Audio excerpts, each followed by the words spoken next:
This is your daily dose of all things royal. Welcome back, my gorgeous, good-looking friends. What a week. What a week. Non-stop distractions courtesy of the Duchess of Dookie herself. At this point, most of us are just flat out exhausted, even looking at these two. I said earlier this week that all of this noise feels like a deliberate distraction, and I think we're right. Because while the circus has been in full swing, something very big quietly dropped. It's that time of year again where Archewell FUGAZI Public Charity quietly released their 2025-2026 Insight Report. This is now allegedly the third taxpayer-subsidized or at least tax-exempt research report from their operation that openly pushes for heavier U.S. regulation of online speech. In other words, regulation that would erode First Amendment protections, gut privacy rights, and hand governments and corporations more control over what you and your children are allowed to see and say. Now, did anyone hear about this release? I mean, anyone? Nobody. And that's not an accident. There's a clear, coordinated effort to keep this particular work under the radar, especially with the midterm election cycle coming up and the aggressive push by the globalists to get control of the online space, especially with AI and those pesky algorithms. We all know how Meghan likes to hit the ground running, meeting the right people quietly behind the scenes. One would think that with all the millions Harry and Meghan waste into PR and brand management and ego-stroking propaganda, they would want to let the world know about this great research that they have put out there on the Archewell FUGAZI Charity's website. They would want to scream this from the rooftops. The one thing that they have been consistent with these past 5 years. They did it in the past. Why are they dead silent now? Well, if you've been following me, you would know this isn't just another vanity project.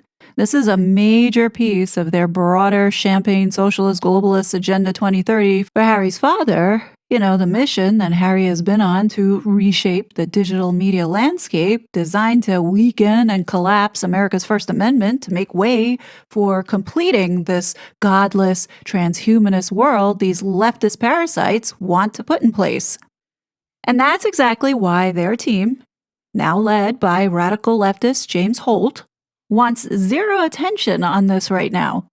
After 4 years of me and others exposing every move they've made regarding their philanthrocapitalism, and now with the Trump administration, plus people like Marco Rubio explicitly promising to hold these radical leftist NGOs accountable and start revoking visas for foreign nationals who've been complicit in censoring Americans, the absolute last thing they need is a bright spotlight on this biased report.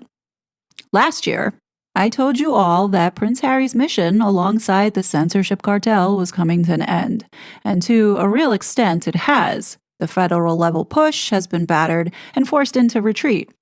But don't mistake that for any kind of surrender. What we're seeing now is the fight shifting overseas, a full court international pressure campaign designed to squeeze the United States from the outside, while at the same time, blue states here keep chipping away at free speech from within, using the excuse of having to protect the kids as the shield. Make no mistake, Harry and the censorship cabal haven't given up for a second.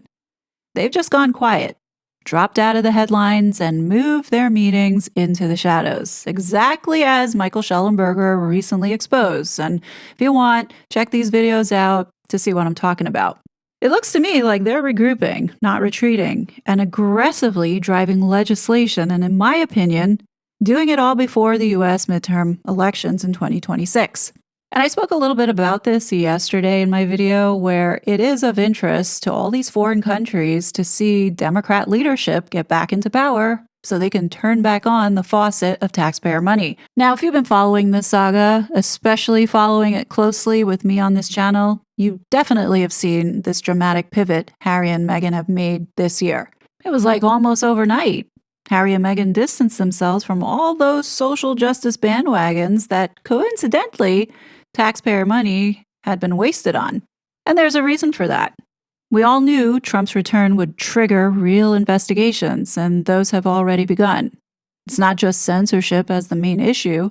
Connected is the digging into the whole Russia hoax, Obama era abuses, and the whole international network that helped weaponize information control to drive predicted behavior on things such as elections, to COVID, to climate change, to migration, to wars, and the gender DEI shit.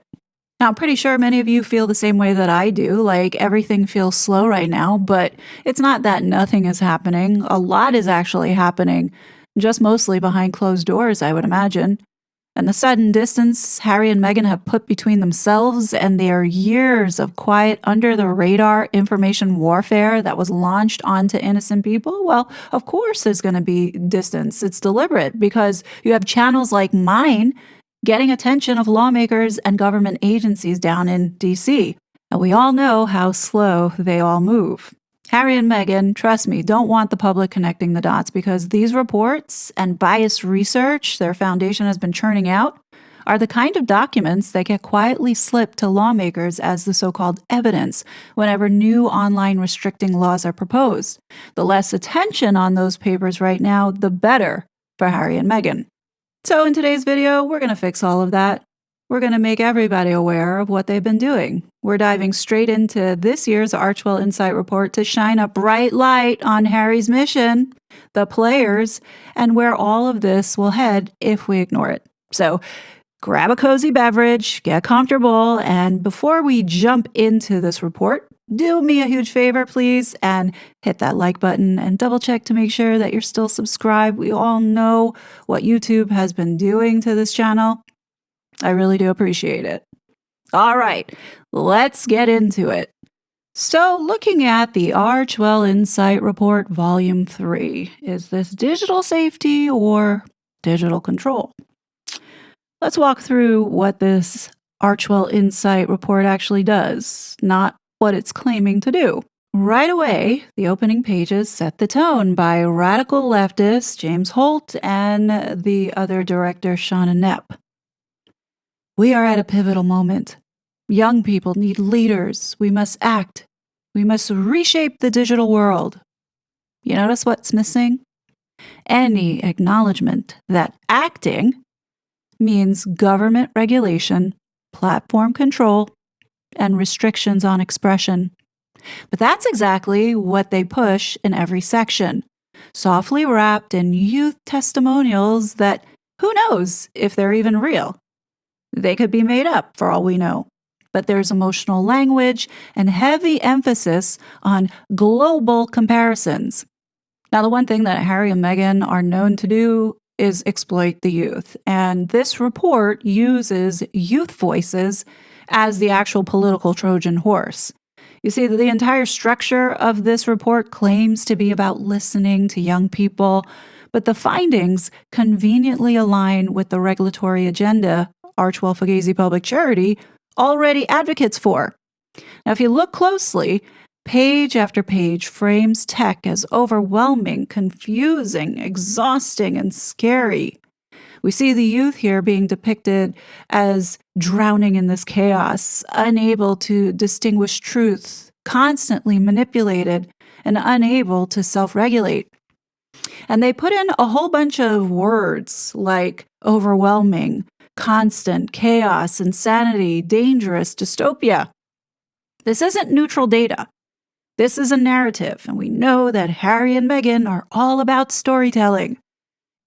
Now, even though they make it seem like they're empowering the youth to use their voices and be leaders, the position is still the mindset that young people are helpless. And that is why government and those in the position of the ruling liberal elite class must regulate the internet for them.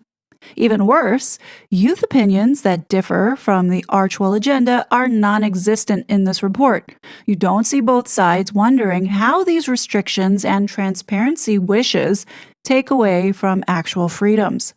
For example, youth repeatedly say they trust parents, teachers, and offline relationships more than online authorities, but the report never proposes strengthening those structures. Instead, it funnels everything towards policy action, platform design changes, and enforcement mechanisms. Now, of course, this report is skewed, and the global comparison section on pages 8 and 9 reveal the ideological bias outright in your face. As you can see here in this paragraph, the report proudly lists countries that have enacted phone bans, speech-related reforms, digital restrictions, and age-based controls. Countries like Australia, South Korea, Italy, Brazil, Greece, Belgium, Egypt, Russia, Germany, Hungary, Kazakhstan, Malaysia, and even China. These are wildly different legal systems, but the report lumps them together as positive examples with zero analysis of the civil liberties implications or free expression risks. The U.S. is described as piecemeal and lacking national policy. Translation: the U.S. isn't restrictive enough. This is a direct push towards nationalized regulation in America, exactly what Harry and Meghan have been advocating behind the scenes since 2020. Why is a foreign national prince praising restrictive global policies to critique the US for being too free? Make that make sense. But that's not even the most maddening part of this report. When we get to the section with the header, Letter to Tech Leaders, it's not youth-driven, despite putting this glossy photo of the youth. It's really policy messaging disguised as testimony.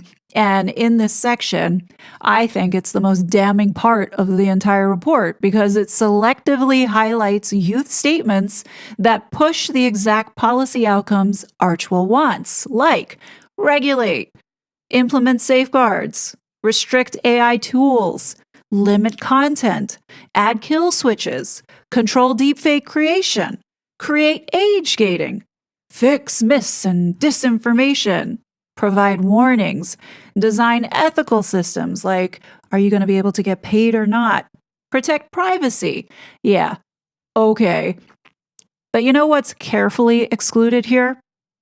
Any youth statements calling for more speech, less platform control, trust in families, or education over regulation.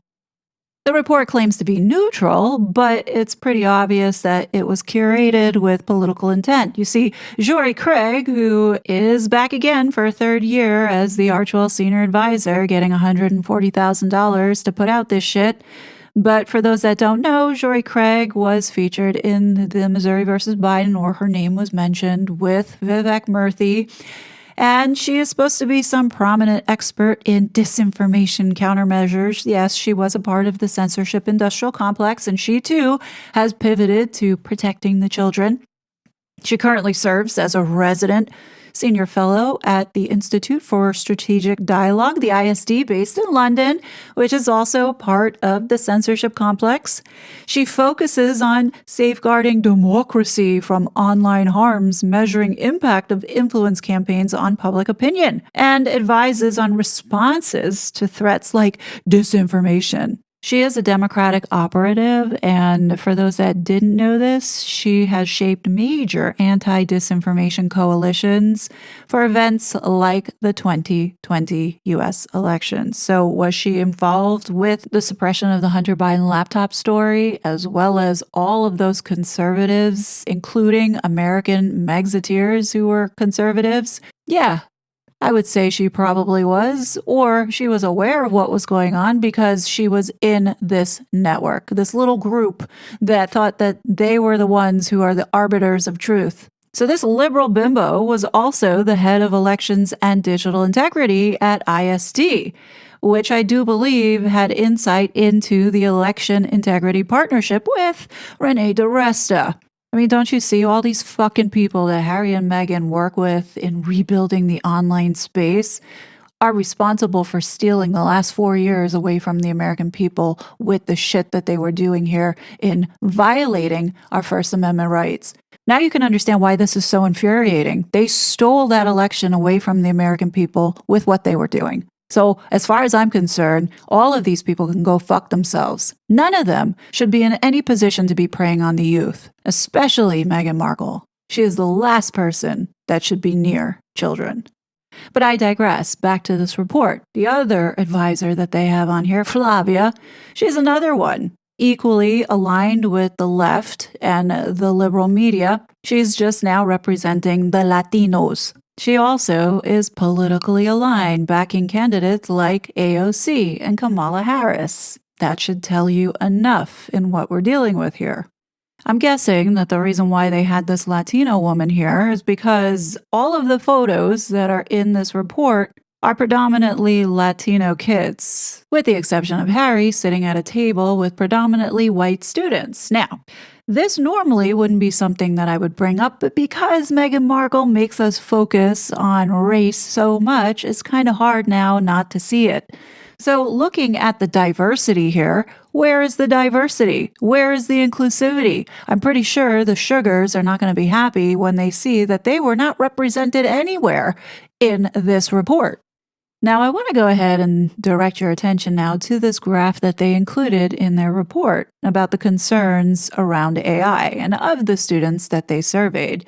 It's very interesting that the number one concern that they have with AI is overdependence on technology, followed by misinformation and manipulation of content. Okay? Now, who are the biggest purveyors of mis and disinformation? Don't you find it a little ironic that Harry and Meghan are the biggest super spreaders of mis and disinformation? And here is like the biggest concern that these students have. But then when you look all the way at the bottom of the list, cyberbullying and online harassment only comes in at 2%. You know, the things that Harry and Meghan bang on about and kids committing suicide over it. That should tell you enough at the farce that we're dealing with here. This whole entire time, before it was exposed that the government was censoring what information could be online, classifying it mis, disinformation, malinformation, that was Harry's biggest campaign. Mis and disinformation is a humanitarian crisis, all because they just want to be able to control the narrative. And here we go, folks. This is the true nature and intent of this report. Has nothing to do with online safety. Clearly, these students are not worried about that. Their whole argument falls flat. And what this report does is only inject fear and paint a picture that is not necessarily accurate.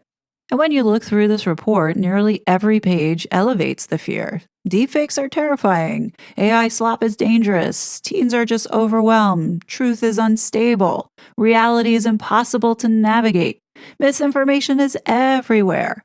The online world is a minefield. No privacy. Pressure constantly on.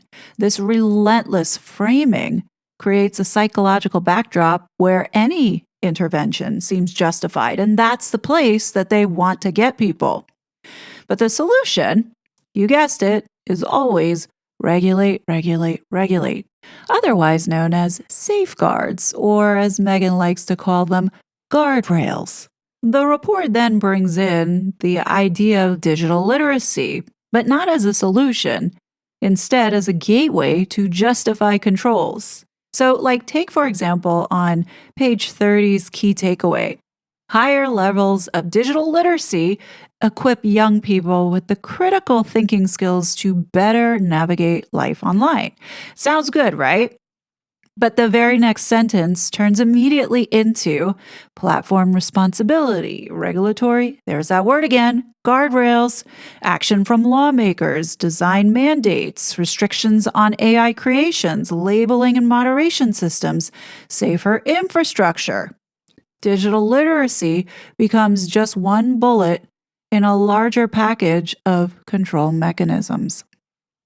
Now, while the report thinks digital literacy is good, they frame it as not good enough, in which they respond to recommending age gating, content filters, AI labeling, kill switches, mandatory transparency, meaning access to user data, structural safety requirements, regulatory oversight. I mean, digital literacy is just a small part of it. The main thing of this report is regulation. Never once did this report ever suggest that digital literacy might reduce the need for regulation, education. Not once did it ever recommend it in this report. Instead, literacy is positioned as an additional justification for the regulation. And, the way that I look at it, it is a sleight of hand. They acknowledge digital literacy so they can claim that neutrality. Then they go ahead and pair it with sweeping interventions that actually restrict the speech. And what's even more eye-opening here, and not shocking, is that the report never advocates for solutions that strengthen families, schools, or personal responsibility. Even though youth themselves in this report mention that trusting parents more than institutions, relying on teachers for clarity, needing real world boundaries, wanting offline relationships strengthened, the report does not turn those insights into recommendations. Instead, the only real solutions recommended are institutional, not human, because institutional solutions create regulation, oversight, enforcement, control, and the one thing that Meghan wants the most, which is power. And that's the heartbeat of this report. This report does not propose empowering parents, educating parents, or positioning parents as the primary protectors of children online. Instead, parental involvement is mentioned only when youths bring it up informally. And then the report drops it completely from the takeaways and policy recommendations. The way that they position this, giving the youth a seat at the table. No, the parents should be sitting at the table with their children. Yes, they can have a voice, but their parents should also be there too. The way that they are positioning this and empowering the youth is really just taking them away from their parents so they can drive their agenda and control that. What's really evil about these people, especially Harry and Meghan and what they're doing, is that the entire report structurally redirects power away from the parents and toward the institutions, the platforms, the regulators, the global policy networks, digital governance actors. It is philosophically aligned with centralized control, not parental authority. And that's what these two assholes are trying to do. Take that authority away from the parents by, giving them their voice, a seat at the table. No, it is manipulative, it's deceptive, and it's predatorial. Harry and Meghan have no business influencing in this area because the hypocrisy is glaring. You have Meghan and Harry pushing speech restrictions after spending years spreading disinformation themselves, right? Remember, this is a couple that have demanded censorship of journalists. They've labeled legitimate criticism as hate or misinformation. They've attacked the free press repeatedly. And now they want to say in how America regulates speech. At the end of the day, these reports, especially this one, really does reveal the agenda in this push for American regulatory action. And Harry and Meghan are getting more and more in your face with it. Maybe it's because they have radical leftist James Holt and Shauna Neff pretending to be the faces now of it, as Harry and Meghan have distanced themselves. But we all know that these two are very much tied to this organization. In the closing pages of this ridiculous report, the quotes such as, "We only have a few years left to get this right. Policy must keep pace with innovation. We cannot repeat past mistakes." How Harry always talks about history repeating itself. Leadership must focus on safety first. You see, this is the kind of language advocacy groups use before pushing federal legislation. And again, why is a foreign prince participating in this? If any other foreign royal attempted to influence U.S. regulatory norms, Americans would recognize it as a sovereignty issue. But because it's wrapped in soft mental health branding and Prince Harry is the son of Diana, I'm guessing this is why all this time people have been looking away. And then you have this mental basket case who will not leave the public alone by harassing us with the constant attention-seeking publicity stunts. I can't decide or choose who is worse, Harry or Meghan. Both of them are equally despicable. They have no business having any say how the online space gets regulated. They are the last people that should be able to contribute to rebuilding the online space for what they have done. Harry and Meghan are not role models. They are not people that the industry should be looking at. And unfortunately, they're not going to go away until the government puts their foot down and tells them to stop it, which is why I continue to keep bringing awareness to it. Right now, I know for sure that they don't want to call attention to this. So I'm going to ask my lovely viewers, please do me the favor and share this video with just one person so they can see what these two assholes have been up to. Anyhow, that's all I have to say. Definitely leave your thoughts below. As always, I will be back with more content. But until then, please be safe and I'll talk to you later. Bye. Such a fraud.